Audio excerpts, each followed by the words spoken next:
Welcome to Nurse Burnout Solutions, the show that empowers you to beat stress, reclaim your energy, and discover lasting fulfillment in your nursing career. I'm your host, Betty McLean. I'm a nurse with over 20 years of experience, and I'm also a certified life and certified burnout coach. I'm here to share expert insights with you, a lot of practical tools, and some inspiring stories. So join me as we navigate the challenges of a career in healthcare, and I help you find renewed purpose and resiliency, one episode at a time. So welcome, friends, to episode 3 of Healthcare Hope, a podcast for nurses with me, Coach Betty. So today I'm going to share my story with you. Burnout is a term we toss around a lot, especially at work or when we're hanging out with our friends. But the actual experience of burnout is very personal.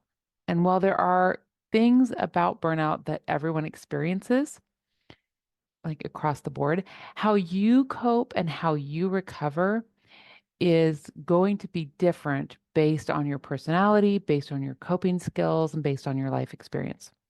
So, in sharing my story with you, I'm hoping that you'll better understand your burnout and maybe understand just yourself a little bit better from hearing my story.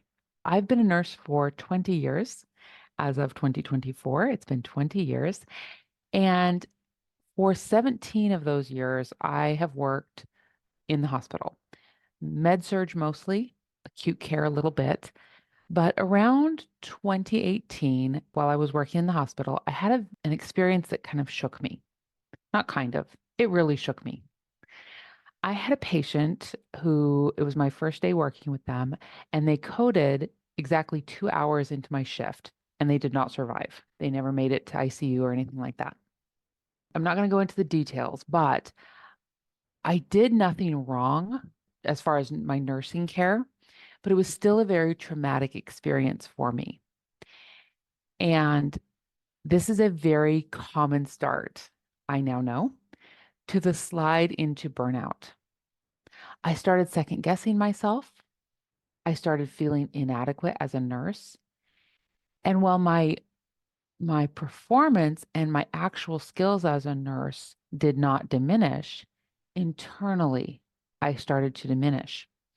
Now, concurrently, I found a running coach because I was interested in learning to run, who also happened to be a life coach.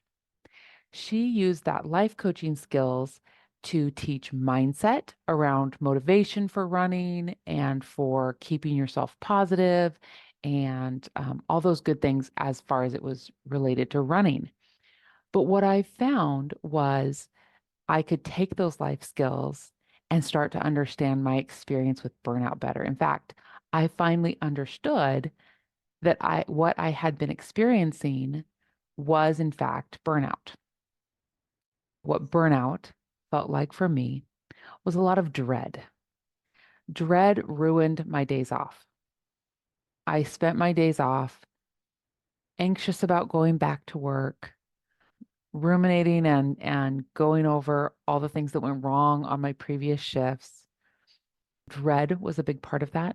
For me, there was a lot of self-doubt and imposter syndrome, especially while I was at work.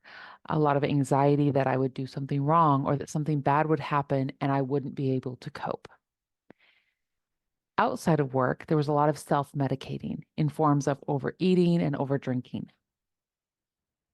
In 2021, I decided that I wanted to get certified as a life coach and share the things that I had been learning with other people and other nurses. I also felt like I couldn't handle my hospital job anymore. I loved it and I still miss it. But in 2021, I left the hospital job for in-home care. And I've been doing in-home care since 2021. I really, looking back, think that it was a beautiful decision for me.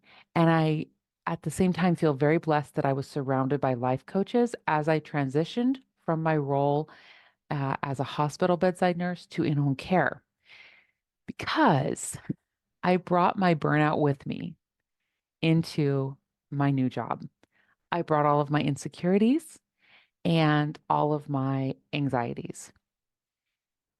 What was wonderful was that with the life coaching tools that I was learning, I was able to understand my grief and reframe my self doubt and actually start to heal from burnout.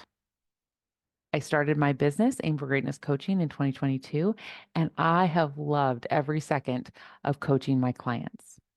I still work full time as an RN, but I don't dread my job. I feel secure in my abilities to care well for my patients. And I know, and this is key, I know how to take excellent care of myself so that I don't go into burnout again. I know the early symptoms and I know what to watch for in myself. This is what I do now for other nurses. I help them see the symptoms. Some symptoms of early burnout might be crying in your car before work or after work, crying in the bathroom at work, spending your days off miserable because you're so anxious about going back, over drinking, overeating, numbing out with social media, being irritable or short tempered. These are all signs that you actually might be in burnout. Now, the later stages of burnout, you'll see things like it starting to physically affect your sleep, physically affect your health. In the later stages, you may start having diagnosable anxiety disorders or autoimmune disorders. The fabulous thing about this, though, take a breath. You're here, you're listening to the podcast, and you do not have to stay in that place of awful burnout. You can start to implement the strategies that I'm sharing right now. You can start looking for books and for blogs. And if you want to start feeling better quickly and heal from burnout completely, you need to consider hiring me as your coach for my 12-week burnout recovery program. At various stages in our lives, we're all going to need coaches, mentors, teachers, right? And recovering from burnout is one of those situations where you will get faster, more long-lasting results if you enlist some help. If you think you might be ready for help, I want you to do one of two things. First thing is to take my free burnout quiz for nurses, aimforgreatnesscoaching.com/burnout quiz, and the link will be in the show notes. That will give you just a little handle on what stage of burnout you might be in, and I'll email you some things that you can do and to watch for. The other thing you can do, or you can schedule a free burnout discovery call with me. This is where we get on a Zoom call and we talk about your specific situation and determine your next best steps, whether that's hiring me or whether I can give you some resources to look at. We would just discuss your situation and figure out what you need to do to help yourself start feeling better quickly. Either way, please, for your sake, for the sake of your family, your friends, and your patients, do not stay feeling miserable and anxious. You can feel calm and in control and joyful. I know you can. I really do believe, because I have the evidence for it, all stress is manageable and burnout is not inevitable. I'm really excited for you to take this information and to start to change your life. You deserve a beautiful life, free of burnout and managing stress in a beautiful way. Thanks for listening today to Nurse Burnout Solutions. Remember, I really believe that all stress is manageable and burnout is not inevitable. If you are struggling with stress or in burnout, I can help. Check out the show notes for ways that we can connect and get you the support that you deserve.